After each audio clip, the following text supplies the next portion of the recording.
पर हमारे कलयुग में महाराज मुझे बड़ा दुख होता है कि हमारे भोले बाबा को तो भांग पीने वाला बता दिया।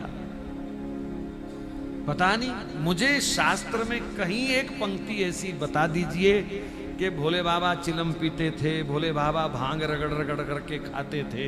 कोई एक मुझे शास्त्र में प्रमाण हो तो बता दीजिए।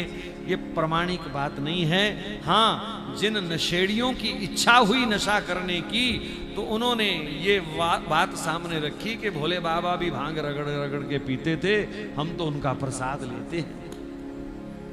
लानत है ऐसे लोगों पर जो अपनी गंदगी अपने देवताओं पर थोपते हैं। शिव जी दी बारात चली गज वज के, सारे आने भंग पीती रज रज के। देखो देखो, हाँ बजाओ ताली से अप्पा, शर्म आनी चाहिए। चुप।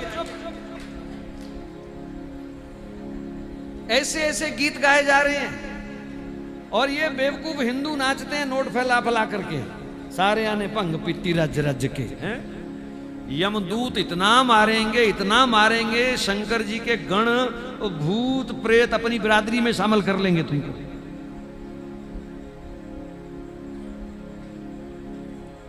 ऐसे गाने ना गाओ ना गाने दो। समझे कि नहीं समझे? पाप है ये, भजन नहीं है, ये बर्बादी है आध्यात्मिकता की, ये सत्यानाश है सनातन धर्म का। और ऐसे ठेकेदार केवल वाहवाही लूटने के लिए, नोट इकट्ठे करने के लिए ऐसे ऐसे गीत बना करके, और लोग पहले ही नशेड़ी हैं, नशे वाली बातें उनको बड़ी अच्छी लगती हैं।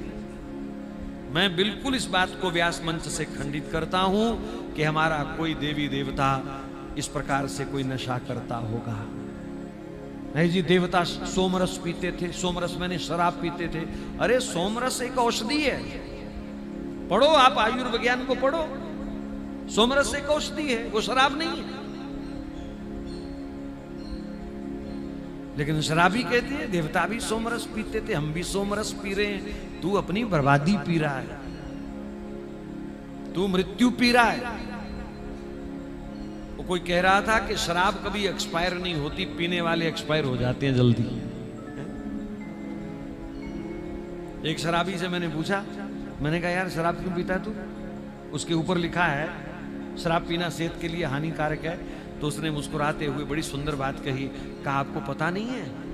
मैंने कहा क्या? बहुत बड़ा फायदा है। मैंने कहा क्या? बोले शराब पीने वाले बूढ़े नहीं होते। मैंने कहा ये कैसे हो सकता है? बोले जवानी में चले जाते हैं, बूढ़े नहीं होते।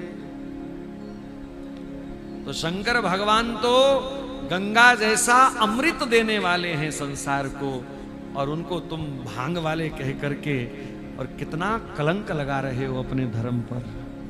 वो गंगा देने वाले। हाँ ठीक है, अगर किसी को शौक है शंकर जी की नकल करने का तो पहले वो हलाहल विष पी के दिखाए मुझे, क्योंकि वो भी तो शंकर जी ने पिया है ना, कालकूट विष पिया है। अगर तुम भोलेनाथ की नकल करना चाहते हो तो पहले कालकूट विष पे की दिखाओ ना, इतना सा मोहरा खिला के दिखाओ, खा के दिखाओ मुझे, एक बूंद ही लेके दिखाओ। उन्होंने तो प्याला भर के पिया था। वो इतना खतरनाक विष था कि पीते पीते 2-4 बूंदे नीचे गिरी जो सांप बिच्छुओं ने खाई, और आज तक लाखों वर्ष हो गए उनका जहर समाप्त नहीं हुआ। पीढ़ी दर पीढ़ी वो विष, इतना भयंकर वो विष था। तो जो लोग ये कहते हैं कि शंकर जी भांग पीते थे इसलिए हम भी पी रहे हैं, तो देवता जी पहले शंकर जी की तरह विष पी के दिखाओ, कैलाश पर नंगे बैठ के बर्फ में तप करके दिखाओ। अगर ऐसी तुम्हारी औकात है, माँ का दूध पिया है तो करो, उसके बाद मैं घोट के दूंगा तुम्हें बादाम डाल करके, लो अब भांग पियो।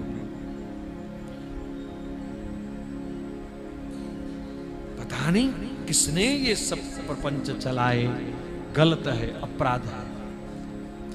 शंकर जी ने गंगा दी है, गंगा जैसा अमृत हमको दिया है, ना कि भांग जैसा विष। कोई नशा नहीं दिया शंकर जी।